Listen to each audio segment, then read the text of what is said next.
Dans cette section 2.3, nous allons décrire ce qu'on appelle l'approximation de Tchébychev. Cette approximation est basée sur l'existence de polynômes, qu'on appelle les polynômes de Tchébychev, et qui sont définis de la manière suivante. Étant donné un degré j, un entier, le polynôme de degré j, en fonction de x, est défini comme étant le cosinus de j fois θ, où θ est relié à x de cette manière. Donc par exemple, si j est égal à 0, t0 de x est égal à 1 manifestement. Si j est égal à 1, t1 de x est égal à cosinus de θ, et donc est égal à x. Si j est égal à 2, t2 de x donc est égal à cosinus de 2θ. Mais cosinus de 2θ est égal à 2 fois la cosinus carré de θ moins 1. Et donc 2x carré moins 1. Et ainsi de suite. On peut, avec les formules trigonométriques, trouver une forme polynomiale pour chacun des polynômes de cette série. D'ailleurs, les premiers polynômes de Tchébychev, les 6 premiers, sont portés en graphique ici. Et on voit bien que dans l'intervalle de moins 1 à 1 pour x, eh bien, tous ces polynômes sont compris entre moins 1 et 1, ce qui est normal puisqu'ils sont définis en fonction d'un cosinus. Bien sûr, ce changement de variable n'est valable et applicable qu'entre x égale moins 1 et x égale plus 1. Si on sort de ce domaine, bien sûr, les polynômes étant des polynômes, ils vont tendre éventuellement vers plus ou moins l'infini. C'est donc toujours dans cet intervalle que les polynômes de Tchébychev sont utilisés. Et le fait qu'ils soient bornés entre moins 1 et 1, dans cet intervalle, est en fait la raison fondamentale de leur utilité. Plutôt que de calculer à chaque fois les polynômes de Tchébychev suivant des formules trigonométriques compliquées, on se sert de cette relation de récurrence qui nous permet de relier Tn plus 1 au polynôme précédent, Tn et Tn-1. Donc c'est une relation qu'on peut utiliser de manière successive pour en partant de n égale 0 et de n égale à 1, on peut se rendre à une valeur quelconque de n assez rapidement, étant donné une valeur précise de x, et c'est comme ça qu'en pratique, la valeur des polynômes est calculée. Cette relation de récurrence est tirée des relations ou de la relation trigonométrique suivante, qui peut aussi s'écrire de la manière suivante, et c'est elle qui nous permet, en fonction de la définition initiale du polynôme, de démontrer cette relation. Bon, alors, qu'est-ce que cette approximation de Tchébychev et pourquoi est-ce utile? Donc, commençons par considérer un ensemble de n points, des points qui sont tirés par exemple d'une expérience, ou qui pourraient être à la rigueur des points tirés d'un calcul qui représente une fonction qui est compliquée à évaluer. Donc, on a n points de données, xi, yi. À travers ces n points de données, on peut toujours faire passer, je dis presque toujours faire passer un polynôme de degré n-1 qui va passer exactement par les n points. Donc c'est ce qu'on appelle l'interpolant de Lagrange. Donc pour donner un exemple, si je n'ai qu'un seul point, je peux toujours faire passer une constante, bien sûr. Si j'ai 2 points, je peux toujours faire passer une droite, donc un polynôme de degré 1, sauf si la droite, bien sûr, est horizontale. Dans ce cas-là, le coefficient de x serait nul. Si j'ai 3 points, je peux faire passer généralement une parabole, donc un polynôme de degré 2, sauf si les 3 points sont situés sur une droite, dans lequel cas j'ai un polynôme de degré 1. Et donc on va oublier les exceptions pour le moment et se concentrer sur le cas général. Dans le cas général, donc, l'expression du polynôme qui passe par tous les points est celle-ci. C'est ce qu'on appelle l'interpolant de Lagrange. Regardons la structure de cette expression. Il y a n points, donc il y a n termes. Pour chacun des points, il y a un terme avec la valeur de la fonction qui multiplie un rapport d'expression factorisée. Le numérateur, ici, a la même structure que le dénominateur, sauf que x est remplacé par x1 parce que c'est le premier point au dénominateur. Pour le deuxième terme, x est remplacé par x2 parce que c'est le deuxième point, et ainsi de suite. Et dans ce produit de facteurs, le terme correspondant au point courant n'est pas inclus. Autrement dit, dans le dénominateur, ici, on a x1 moins x2, x1 moins x3, etc. Mais il n'y a pas x1 moins x1. De la même manière, dans le deuxième terme, il n'y aurait pas de x2 moins x2, mais tout est soustrait de x2, et ainsi de suite. Donc, cela fait que lorsque, par exemple, x est égal à x1, le numérateur et le dénominateur coïncident, donc ce facteur vaut 1 et le terme vaut y1. Tous les autres termes sont nuls parce que quand x est égal à x1, bien chacun des autres termes comporte un facteur comme celui-ci qui s'annule. Voilà, donc cette expression est égale donc passe par tous les points de données pour cette raison-là, et c'est aussi un polynôme de degré n-1, parce que le numérateur de chaque terme est le produit de n-1 facteurs. Voilà, on peut bien sûr écrire cette expression de manière plus concise à l'aide de la notation de sommation et de produit, comme ceci. Donc, quoique cette expression, ce polynôme de degré n-1 passe par tous les points de données, ça ne constitue pas une bonne interpolation des données, en raison de ce qu'on appelle le phénomène de Runge, qui est illustré sur le graphique ici. Donc, j'ai ici un ensemble de 20 points issus de données, disons, ou d'une fonction qui a produit des données bruitées qu'on va regarder plus attentivement dans la démo sur le carnet Python qui va suivre. Donc, le polynôme interpolant exact, donc l'interpolant de Lagrange qui passe par tous ces points, est donné par la courbe rouge ici qui oscille violemment près des extrémités, comme ceci. Donc, ça ne constitue pas une interpolation satisfaisante des points, ce n'est pas très utile en fait. Donc, la façon de pallier ce phénomène, donc ce qu'on appelle le phénomène de Runge, est d'utiliser les polynômes de Tchebychev. On peut toujours représenter ce polynôme interpolant comme une combinaison linéaire des polynômes de Tchebychev, parce que les polynômes de Tchebychev forment une base de l'ensemble des polynômes. Donc si on a un polynôme de degré n-1 ici, on pourrait utiliser les n premiers polynômes de Tchebychev qui vont du degré 0 jusqu'au degré n-1 et exprimer cette fonction exactement comme ceci, sans aucune erreur, avec des coefficients Cj. L'approximation de Tchebychev consiste à laisser tomber tous les coefficients supérieurs à un certain degré. Autrement dit, à ne conserver que m termes au lieu de n-1, m étant plus petit que n-1. On obtient alors un polynôme de degré inférieur, mais qui s'approche généralement plus de la tendance des points de données. Il ne passe pas par tous les points de données exactement, mais il s'écarte peu de la tendance générale des points. Et cela, c'est parce que justement, puisque dans le domaine d'intérêt, les polynômes de Tchebychev sont compris entre -1 et 1 comme valeur, eh bien le fait de les négliger fait que donc l'erreur commise quand on néglige ces termes est de l'ordre de la valeur du coefficient. Et ces coefficients ont tendance à diminuer de plus en plus lorsqu'on augmente le degré du polynôme. Par exemple, dans le cas qui nous occupe, la courbe en noir, qui est illustrée ici, cette courbe a été obtenue en ne conservant que les polynômes de degré 5 ou moins dans cette somme.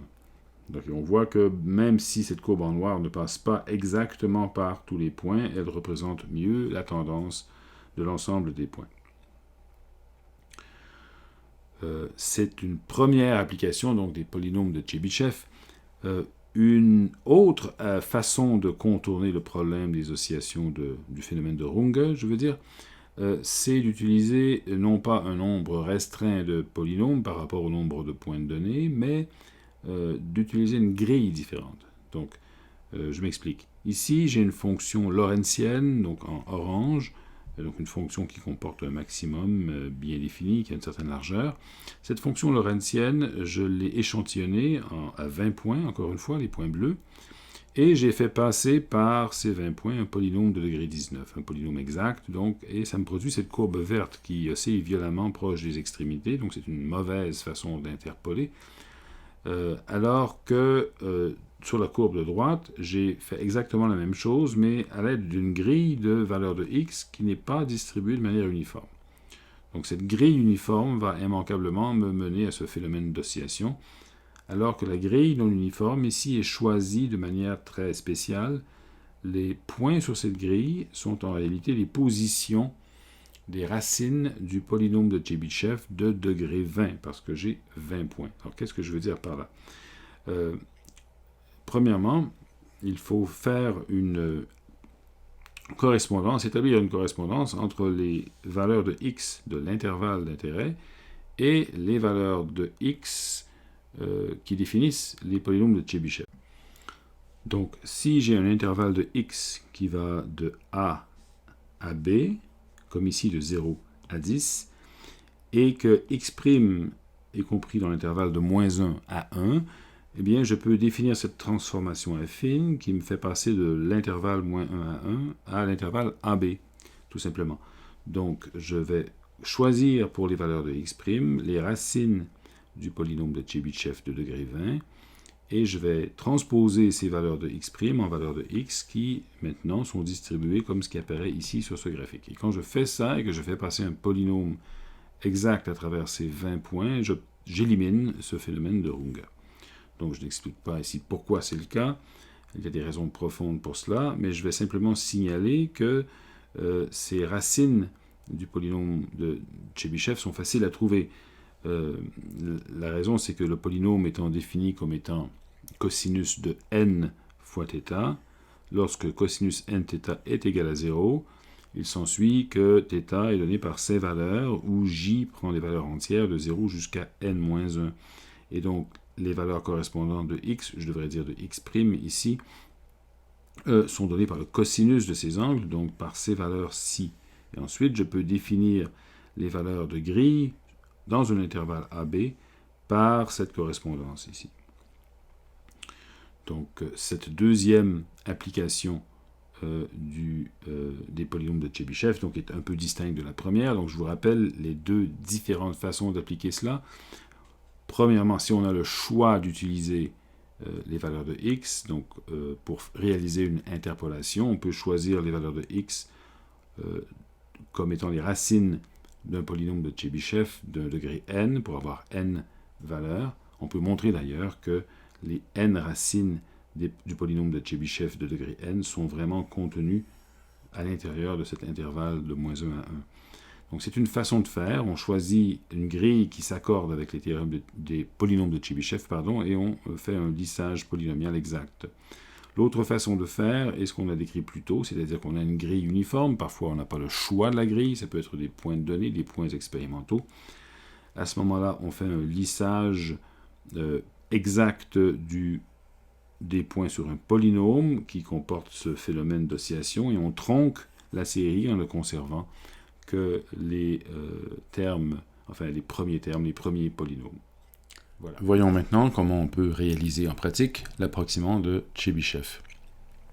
Donc, commençons par définir cette lorentzienne que nous avons illustrée il y a quelques minutes, donc une fonction f de x et de c, c est le centre de cette lorentzienne.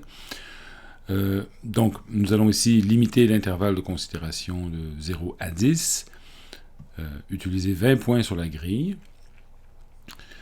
Cet énoncé ici va définir une grille entre A et B, contenant les extrémités A et B, et contenant 20 points, alors que xt correspond à la fameuse grille de Chebyshev qui est obtenue des racines du polynôme de Chebyshev de degré 20, via une transformation affine. Donc on a ici a plus 1/2 de la largeur de l'intervalle fois les cosinus de pi fois un ensemble uniformément réparti donc, de points divisé par le nombre de points. Ça correspond à la formule qu'on a énoncée dans le document tout à l'heure. Donc ici on choisit le centre de la lorentzienne, c égale 3.2. On calcule les valeurs de la lorentzienne sur la grille uniforme ainsi que sur la grille de Chebyshev. Ensuite, on définit un tableau pour faire un graphique, donc un tableau qui comporte beaucoup plus de points, 200 dans ce cas-là. Et nous allons définir maintenant la fonction qui est le résultat d'une interpolation sur la grille uniforme, donc la grille qui est définie par x, avec les valeurs définies par y, mais donc représentées par après sur cette grille de graphique, xi. Donc on utilise pour cela cette fonction barycentric interpolate, qui est une interpolation basée sur les polynômes. Donc cette fonction qui est dans le module interpolate de SciPy, alors donc exactement de SciPy, donc c'est ce que j'utilise ici. Cette fonction va me produire les valeurs du polynôme interpolant d'un degré égal au nombre de points que j'ai fourni, essentiellement donc 20. C'est-à-dire 1 degré 20 moins 1, bien sûr, parce que, donc, degré 19, puisque, bien sûr, on compte le degré 0. L'appel suivant à la fonction fait le même travail, mais cette fois pour la grille non uniforme, basée sur les racines du polynôme de Tchébychev de degré 20. Alors que ce tableau YF me donne les valeurs exactes de la fonction. Donc on peut maintenant les comparer, et c'est comme ceci. Donc là, je passe les détails de ce graphique, mais donc ça produit les deux graphiques qui sont ici. Donc le graphique basé sur une grille uniforme, sur lequel on constate le phénomène de Runge, et le graphique basé sur la grille non uniforme de Tchébychev, où ce phénomène d'oscillation est absent. Donc ça, c'est le premier exemple. Maintenant, passons à un autre exemple, faisant appel à des fonctions différentes, pour réaliser une interpolation sur une grille uniforme d'un certain nombre de points de données. Donc dans ce cas-ci, on utilise une fonction différente. Donc ce sont les points que j'obtiens à partir de cette fonction, mais ce sont des points bruités. Donc j'ai défini cette fonction f de x, qui est donnée par 1 divisé par 1 plus une exponentielle de x moins 0.5 divisé par 0.1. Donc c'est une fonction qui fait penser à ce qu'on appelle la fonction de Fermi. Vous n'avez pas encore vu ce que c'est, mais ça va venir à un moment donné.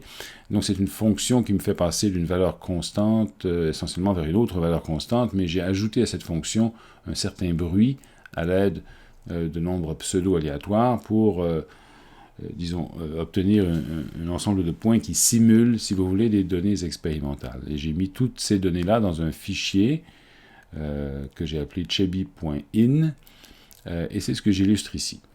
Bon, donc ça c'est la première partie, c'est la génération des faux points expérimentaux, si on veut. Et maintenant, je vais procéder au lissage de ces points-là, au lissage, à l'interpolation, je devrais dire. Donc, j'importe les données de ce fichier chebi.in et donc j'ai ici un nombre n, qui est le nombre de points de données. Ensuite, je définis le degré de l'approximant que je veux utiliser.